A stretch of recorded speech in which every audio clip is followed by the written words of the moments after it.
আসসালামু আলাইকুম ভিউয়ার্স, আজকে আমরা দেখব jockey single needle machine model DDL8700B7। এই মেশিনের মনিটর লক আছে, দেখতে পাচ্ছেন। আই প্রেস করলে কাজ করে না, ব্যাগে সুইচ প্রেস করলে কাজ করে না, অটো ব্যাগে সুইচ দিলে কাজ করে না, কোনো বাটনই কাজ করতেছে না। কেউ হয়তো লক করে রাখছে, জানি না এটা কিভাবে আমরা ওপেন করব, দেখাচ্ছি ভিউয়ার্স। দুইটা বাটন একসাথে প্রেস করতে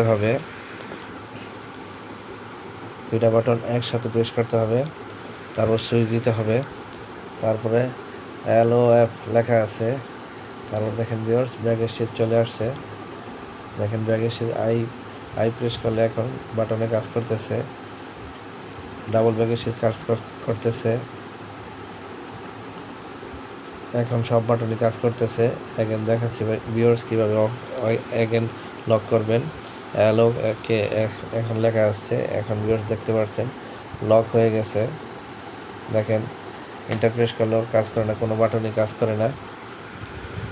এভাবেই লক করতে হয় ভিউয়ার্স। ভিডিওটা ভালো হয়ে থাকলে চ্যানেলের সাথে থাকবেন, সাবস্ক্রাইব করবেন নিত্য নতুন ভিডিও দেখার জন্য। আসসালামু আলাইকুম।